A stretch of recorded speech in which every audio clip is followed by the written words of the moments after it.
बिस्मिल्लाहिर्रहमानिर्रहीम। अच्छा बेटा, नेक्स्ट हमारा तीसरा चैप्टर है पीरियोडिक टेबल एंड पीरियोडिसिटी। ये इसमें हमने ये उस दिन डिस्कस कर लिया था, तो ये मैं सिर्फ इसका ना आपको ओवरव्यू कर देता हूँ। ये तो हमने क्लास में पढ़ लिया था कि इसमें इंपॉर्टेंट जो चीज़ें हैं ना वो आपने कौन कौन सी फोकस करनी है। ठीक हो?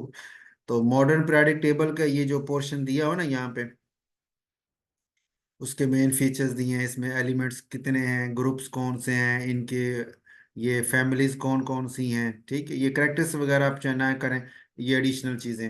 लेकिन ये फैमिलीज का आपने ज़रूर, कौन सा ग्रुप, यानी ग्रुप नंबर 1 कौन सी फैमिली है, ग्रुप नंबर 2 कौन सी फैमिली, ग्रुप नंबर और उनका नाम। ये मेन आपने एमसीक्यू के हवाले से ना इसको देख लें, बाकी शॉर्ट में इसके आने की चांस कम। इस तरह ब्लॉक्स कौन कौन से हैं, S block, P block, D block, F block, और वो कौन कौन से ग्रुप इसमें आते हैं, बस वो ग्रुप्स को आप एक देख लें, सिर्फ इतना। बाकी इसमें डिटेल करने की जरूरत नहीं है। इस तरह ये लेंथ एंड एक्टिन किस ब्लॉक में आती हैं, ठीक है, वो आ गया। फिर ये इसने वे पीरियड्स को एक्सप्लेन किया हुआ है, हर पीरियड को ना अलग अलग कितने एलिमेंट्स हैं, क्या हैं, और उसमें कौन कौन से वो ब्लॉक्स आ रहे हैं। ये भी एमसीक्यू के पॉइंट ऑफ व्यू से ना आप इसको एक नज़र देख लें। शॉर्ट क्वेश्चन में इसमें बनने के चांस आपके बहुत कम है, ना होने के बराबर। अच्छा, इसमें एटॉमिक साइज जो है, इसमें आपका मेन जो शॉर्ट क्वेश्चन है वो ये डेफिनेशन इसकी डिफाइन करें, और उसका ट्रेंड जो है ना, ये ट्रेंड पीरियड में क्या है और ग्रुप में क्या है, बस ये मेन इस एटॉमिक रेडिया में भी। और आयनिक रेडियाई में जो आपके दो सवाल बनते हैं वो तीन है। एक ये एनायनिक से, यानी नेगेटिव आयन का साइज नॉर्मल से बड़ा होता है, कैटायन का साइज नॉर्मल से छोटा होता है, दो। और ट्रेंड में ग्रुप्स और पीरियड्स में क्या ट्रेंड है। ठीक हो गया, ये इसमें इंपॉर्टेंट है शॉर्ट क्वेश्चन के हवाले से ना, ये सवाल ये जरूर करें। और कोवलेंट रेडियाई जो है, उसका भी ट्रेंड, डेफिनेशन और ट्रेंड, ये अगर वो शॉर्ट में बनाए तो। बहरहाल ये इतने इंपॉर्टेंट नहीं है, ना अटोमिक इतना इंपॉर्टेंट है ना कोवलेंट। आयनिक रेडियाई का ट्रेंड, आयनिक रेडियाई का ये कैटायन का साइज, एनायन का साइज, ये ज्यादा इंपॉर्टेंट है शॉर्ट के हवाले से।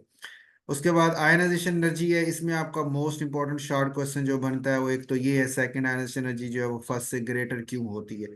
ठीक है, एग्जांपल भी दी हुई है, ये एक सवाल बन जाता है। और दूसरा, इसके जो फैक्टर्स हैं उनको आप देख लें। फैक्टर्स में मैंने आपको बताया था क्लास में भी कि आपने सिर्फ जैसे न्यूक्लियर चार्ज और डायरेक्टली रिलेटेड बस इतना याद रख लें, इससे आपको पता चल जाएगा मैंने क्या नीचे बस वही लें।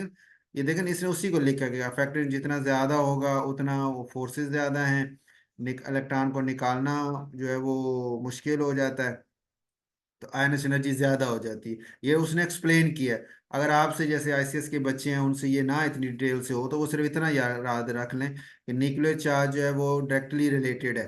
ठीक हो गया, यानी ग्रेटर, तो ग्रेटर, ये ग्रेटर है तो आयनस एनर्जी ग्रेटर है, ये स्मॉलर है तो आयनस एनर्जी स्मॉलर है, बस नीचे एक आध जुमला ये इतना लिख दें, ये भी आपका काम चल जाएगा। इस तरह एटॉमिक आयनिक रेडियाई, और ये मतलब फैक्टर का नाम और उसका ताल्लुक क्या है, बस ये जेन में रख लेंगे। ठीक हो गया, तो तीन में तो ये इजी हो जाएगा। चौथे में ये आपको एक एक जुमला थोड़ा सा इसको देखना पड़ेगा। और उसके बाद इसका जो ट्रेंड है वो भी इंपॉर्टेंट है शॉर्ट क्वेश्चन में ना। बाकी ये जो नीचे लिखे ना ये एडिशनल है, ये आप देख लें, करना चाहे नहीं तो छोड़ भी सकते हैं। ठीक है, इन जो एफएससी वाले बच्चे हैं वो तो जरूर देख लें, क्योंकि उनकी तो रिवीजन ही है।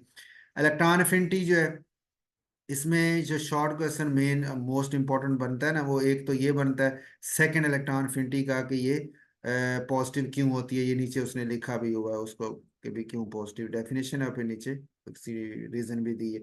तो एक शॉर्ट इसमें ये बनता है, दूसरा फैक्टर वाला आपका क्वेश्चन आ गया, और तीसरा ट्रेंड वाला इसका आ गया। ये एक्सेप्शन मैंने आपको बताया था, मैंने दी तो है, लेकिन आप इसको एडिशनली हैं एक नज़र इंटर वाले देखना, आईसीएस वाले बस इसको छोड़ दें, वो मेनली सिर्फ ये कर लें, इसकी ये सेकंड की ये वाला शॉर्ट क्वेश्चन कर लें, एक ये फैक्टर वाला कर लें, और एक ये ट्रेंड वाला कर लें।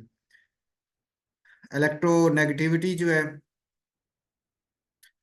उसमें आपका बस वो डेफिनेशन का बनता है, और इसके भी फैक्टर और ट्रेंड वाला, बस ये। बाकी ये जो ये डिफरेंस दिया तो है बॉन्ड्स के साथ ना, तो ये वैसे इतना ज़्यादा आपका उसमें आता नहीं है इम्पोर्टेंट ना। एमसीक्यू वगैरह में हो भी सकता है और नहीं भी हो सकता, इतना इंपॉर्टेंट नहीं है, बार इसको आप वैल्यूज को देख लें, स्किप करना चाहे तो कर दें। ठीक है, तो ये एक ओवरव्यू आपको दिया है इसका, आपका जो पीरियोडिक टेबल वाला चैप्टर था ना। उसके अंदर आ जाएगा। ठीक हो गई।